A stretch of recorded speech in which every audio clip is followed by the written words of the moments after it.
A long time ago, Britain was ruled by King Uther, but when he died without an heir, the land was torn apart by war. The wizard Merlin conjured a sword called Excalibur in a stone and declared that only the true heir could pull it free. After lots of people tried and failed, a boy named Arthur succeeded without knowing he was Uther's lost son. Arthur grew into a great king and ruled at a round table so that all were equal while living under the chivalric code. Their greatest foe was Arthur's half-sister Morgana, who claimed to be the rightful heir and turned to dark sorcery. Arthur fought a fierce battle against her and bound her into the bowels of earth. That day Morgana swore dark vengeance. One day when the land is lost and leaderless again, she will return. Now in the current day, society is slowly coming apart because of constant wars, poverty, and corruption in the system. In a small town, 12-year-old Alex lives with his mom Mary, who tries her best to raise her kid alone. One morning on his way to school, Alex gets a text from his best friend asking him for help. Alex rushes to the playground and finds Lance and Kay bothering his friend Betters for his money, so he immediately comes to his defense. Lance pushes him to the ground and reminds him he's the king around here before leaving, but Alex goes after him and begins beating him up. Moments later, Alex is scolded by Principal Lee, who asks for details about the incident, but Alex doesn't tell her anything. After class, Betters is very thankful to Alex for saving his life and tries to swear his loyalty to him, trying to cheer him up with a magic trick that is supposed to duplicate a coin. However, he places the coins incorrectly and fails. When Alex returns home, Mary tries to understand what's happening to her son, but Alex gets angry because she doesn't get that if he tells anyone the truth, he would only make matters worse. The next day during detention, Lance threatens Alex by writing a message on his hand so the teachers won't notice.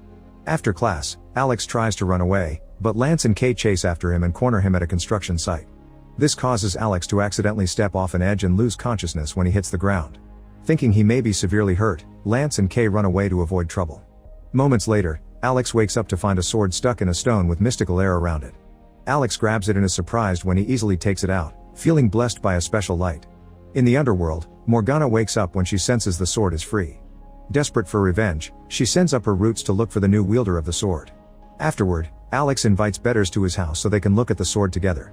There's a phrase in Latin written on the handle, and by translating it using the internet, they discover this supposedly is King Arthur's legendary Excalibur. This reminds Alex of a book his father had given him with a heartfelt note calling his son the future king. The book talks about the Arthurian legend and an island called Tintagel where the legend supposedly truly happened. The boys don't think the sword is magic for real and just for fun. Alex knights Betters. The next morning, a bright light appears on Stonehenge and a young Merlin comes out of it. Since he has no clothes, he enters a shop and uses his magic to convince the clerk to gift him a t-shirt. Then he makes his way to town, but when the police see him, they stop him for dressing inappropriately in public. Once again, Merlin uses his magic and forces the cops to drive him to town. When they make it to their destination, Merlin deletes the cops' memories and transforms into an owl to fly away. Moments later, Merlin shows up at Alex's school pretending to be a new student named Merton, but he doesn't know modern speech and everyone thinks he's ridiculous. He won't stop looking at Alex during classes, and Betters thinks they should befriend him, but Alex doesn't want to because they'll get even more bad attention. When a teacher tells them about an eclipse that will happen in 4 days, Merlin begins panicking because he thought he had 4 years and storms out of the classroom. During lunchtime, Merlin bursts into the cafeteria and makes a scene, telling Alex that he was chosen by Excalibur to destroy Morgana when she rises again during the eclipse.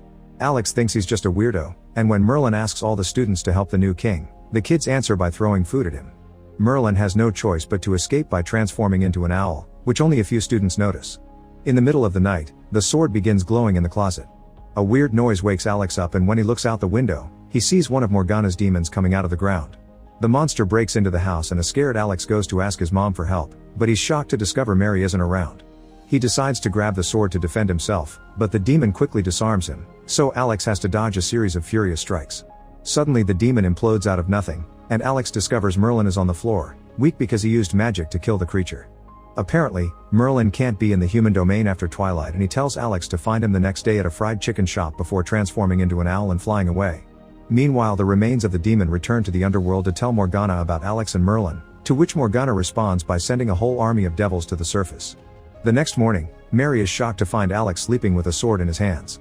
Alex tries to tell her the story, but obviously she doesn't believe him, and when Alex takes out the book, he demands to know why his dad left if it wasn't because of an evil force. Mary admits his dad had been fighting some demons, but that doesn't mean Alex should go around branding a freaking sword. When she tries to take it away, Alex points it at her to keep her at bay before running away. After class, Alex and Betters go to the chicken shop and are surprised to discover Merlin is working there. While taking the boys to the apartment above the shop, Merlin explains he needs to consume a potion made of beetle blood, beaver pea, and ground bones to regain his strength, and this shop's fried chicken has all three. He also explains that he looks young because he ages backward, and that last night Alex didn't see his mom because during the penumbra between light and dark, the demons appear and time freezes, meaning the only ones that can stay around are the wielder of the sword and those knighted by him. During the incoming eclipse, Morgana will return, thanks to the world having fallen into confusion and chaos, so it's their duty to stop her. Alex doesn't think he can be a hero because he's just a kid, thus Merlin transforms into his older self and shows the boys an illusion of how the world would become hell on earth if they don't go to the underworld and defeat Morgana in her own realm before she comes back. Seeing themselves as Morgana's slaves scares Alex and Betters into accepting the quest, but Merlin leaves before he can answer more questions. Afterward, Alex and Betters return to the construction site to look for clues and discover the inscription on the stone that talks about the future king. Alex remembers the note left by his father was the same, so he assumes he comes from a powerful family like Luke Skywalker, meaning they have to travel all the way to Tintagel to find his dad and ask him where the entrance to the underworld is. The boys are suddenly interrupted by Lance and Kay, who make fun of the sword because they think it's a nerd prop. Alex quickly puts the sword back in the stone to protect it, then he dares the jerks to take it out. If they can't, Alex wins and they'll allow him to knight them. Lance and Kay don't take him seriously and try to take the sword, to no avail. Alex obviously has no trouble retrieving the sword, and Lance and Kay let him knight them just to see where this is going. Then Lance pushes Alex to steal the sword, but at that moment, Morgana's demons show up. The others hide while Lance tries to use the sword, yet the demon disarms him in seconds. Alex retrieves the sword and hits the demon before it kills Lance, then the kids begin running away. The demons chase after them, so the kids try throwing some flammable liquid tanks they find in the building, but it only makes the demons' fire stronger. Next they go to the streets for help, but they're empty just like Merlin promised and they decide to steal a car to escape. When Alex opens the car door, he accidentally hits the demon with it and discovers the impact is enough to defeat it because it's just a skeleton. Once everyone is in the car, Kay takes over the wheel and begins driving like a maniac, managing to trick a demon into crashing against a bus stop, and defeating the last one by running over it with the car itself. Afterward, Lance demands an explanation, so the group goes to Alex's home and he tells them what's going on. To prove this must be destiny, he points out the kids have similar names to the Knights of Legend and even the table they're sitting at is round. The trio ends up accepting to go with Alex to Tintagel, unaware that Morgan is watching them through her plants and learning all their weaknesses. The next day, Mary discovers Alex left without talking to her, he only left a silly note. Meanwhile the four kids take the bus to Tintagel, which is stopped by the sudden appearance of Merlin. After the wizard charms the driver, he congratulates everyone for their plan, only to discover how rude and mean Lance is. Realizing none of the kids know the chivalric code, Merlin makes the bus stop and takes the kids to the middle of the countryside to a proper training. Only someone with a pure heart can slay Morgana, so they must follow the code's rules, honor those you love, refrain from one offense, speak the truth at all times, and persevere in any enterprise until the end. Afterward, Merlin takes the kids to Stonehenge, where a guide is telling tourists about the different theories behind the meaning of this ancient construction. Merlin cuts in saying Stonehenge is a transport hub he built himself, then he opens a portal that takes the group to Bodmin Moor, which is only 20 miles away from Tintagel and they're going to walk them as part of the training. When they finally stop to rest, Merlin takes Excalibur and uses a spell to make 3 copies to arm everyone. Next he enchants some trees to be the boys' training dummies before leaving to find some food. The kids aren't very good at first, but the trees are gentle opponents and use their branches to guide the kids through the training so they can learn properly.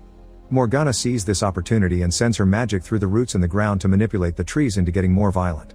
Alex and Better suddenly get captured by the branches, and when Lance notices, Morgana whispers manipulating words in his mind to convince him to take Excalibur. Lance does exactly that and dares the trees to come after him, only for him and Kay to get captured by the branches as well. Alex yells Merlin's name, and the wizard immediately comes back to get rid of all the trees with magic, which leaves him very weak. Promising to return at sunrise, he transforms into an owl and leaves to regain strength in private. Alex scolds Lance for what he did, yet Lance isn't ashamed because he thinks he deserves the sword more, so he and Kay leave on their own. Tired of feeling useless, Betters goes after them, but Lance simply pushes him into a swamp. Alex comes forward and calls Lance a coward that puts up an act because he's scared he'll be nothing in life, which causes Lance to attack him. After exchanging a few blows, the boys fall into the swamp and discover Lance has broken Excalibur, so he leaves feeling ashamed. Kay goes with him, pointing out they are just kids that can't save the world. Refusing to give up, Alex remembers the myth of the Lady of the Lake from the book and he tries summoning her. After a few seconds of nothing, the lady's hand suddenly comes out of the water holding a fixed Excalibur. Lance lets Alex take it, and then the group swears to stick together and be loyal to each other. After many hours of walking, the group encounters a group of horse riders that accepts to help them get to the city. When night falls, the riders disappear, but at least the kids get to keep the horses. Suddenly Excalibur begins glowing and the demons show up to chase after them, thus the kids enter the forest to slow them down. When Betters is captured by one of the demons, Alex quickly rescues him with a blow from Excalibur, then leaves the sword out to distract the knights with its glow. Afterward they reach a cliff, and the kids hide on the edge to trick the demons into jumping into the water for a quick victory. Moments later, they finally make it to Tintagel, and Alex goes to his dad's house alone to confront him. There he meets his Aunt Sophie, who is bad news for Alex. His dad left ages ago, and when Mary said he had been battling some demons, she meant his alcoholism. He never was a responsible man and never cared about his family either. In fact, the note in the Arthurian book was written by Mary, who lied to her son so he wouldn't be sad for not having a good father. Devastated by this information, Alex returns to the group with no hope in himself. He throws the book into the sea and claims to hate his mother for her lies. Betters immediately comes to cheer him up by showing him he's learned how to duplicate coins after seeing Merlin using his magic because he spent the whole night practicing. This proves your heritage doesn't matter, it's about the effort you put into it. Lance and Kay also show their support, and Merlin suddenly returns with the book in hand, explaining myths don't always get things right. Excalibur doesn't care about his blood, only about his heart. Then Merlin leaves as an owl, and the sudden wind opens the book on a picture of Morgana's castle, which is still around today. That's where the entrance of the underworld must be. Next, the group goes to the slots, where Betters uses his new trick to multiply a bunch of coins that the kids use to buy armor. Then they ride the horses through Stonehenge to reach Morgana's castle, where Excalibur reveals a hidden set of stairs and a tunnel covered in roots. The groups walk down that tunnel as they fight the roots with their swords, but the plants are too many and they capture the knights, so Alex must continue alone. At the end of the tunnel, Alex almost falls into a pit of lava and sees his knights trapped in the roots. At that moment Morgana shows up and transforms into a winged beast that breathes fire. After dodging a few flames, Alex pretends to give the sword to Morgana, but when she comes closer, he stabs her right in the chest, bringing her down. With Morgana seemingly defeated, the cave starts crumbling down, so the kids immediately run away. Thinking they've already won, Alex looks for the closest body of water and summons the Lady of the Lake to give her the sword before they return to their hometown by bus. Alex sneaks into his bedroom through the window, refusing to see his mother yet. The next day, Alex wakes up to find his house covered with Morgana's plants, which means she's still alive. Merlin comes to see Alex to go over the details of what went wrong, and Alex realizes he didn't completely respect the chivalric because he didn't honor those he loves. Alex goes to see Mary and apologizes for not being more understanding of her efforts. Now he knows she was just protecting him. After they reconcile, Alex shares his story, and to prove it, he fills the bathtub with water to summon the Lady of the Lake, who returns the sword. Mary lets Alex use the house to gather his team and make a plan, deciding they need an army and a fort. Afterward, the group goes to the school while wearing their armor, and Merlin uses his magic on Lee to make her gather all the students outside. The group tries to convince everyone they need them to fight Morgana, and Merlin transforms into a bird to prove the story. Everyone is impressed, yet they still don't want to fight, so Lee announces that people who join the fight won't have to go to class, and the kids immediately jump on the opportunity. Betters uses his magic trick to multiply the armor and the sword. Alex knights everyone, and Lance and Kay put them through a quick training lesson. When the teachers arrive to start their classes, Merlin simply enchants them as well. They also use all the tools they can find in the school to fortify the school into a proper fort. Hours later, the sky finally darkens with the eclipse and the demons attack the school. Using the teachers' cars, the students run over the first wave of enemies, but they also crash against each other. The next wave of demons enters the school, where Betters guides a group to make the demons trip with some rope before attacking with their swords. At the gym, Alex's team hits the demons with exercise equipment before joining the fight as well. Everyone fights with all their might, but the demons just keep coming, so Alex tells everyone to retreat to the roof and barricade. Meanwhile, Morgana meets with Merlin and violently forces him to take his old form to kill him, but he's saved by the arrival of the kids. Then Morgana transforms into the winged beast, so Alex begins running with the glowing sword to get her attention. Betters uses the distraction to toss a rope at Morgana's tail, and together with the other kids they begin pulling her down. Next, Lance and Kay jump on her neck with more rope to trap her for good, but when Merlin comes closer as an owl, Morgana breathes fire on him and makes him fall. Merlin thinks his life is over, but Alex is ready with a potion made from liquidized fried chicken which quickly heals Merlin. With regained strength, Merlin immediately opens a vortex to trap Morgana, and Alex jumps on her to stab her, this time killing her for good. As the sun rises, the kids celebrate their victory. Sometime later, Merlin says goodbye to the kids, but before leaving, he gives Alex a new version of the book with his own story and reminds everyone kids can also change the world. Alex and his friends agree to work hard to be positive qualities in his dim society of theirs. Then Alex throws Excalibur back at the Lady of the Lake to guard it until it's needed again. Make sure to subscribe and turn on notifications so you can watch more videos like this. Thanks for watching.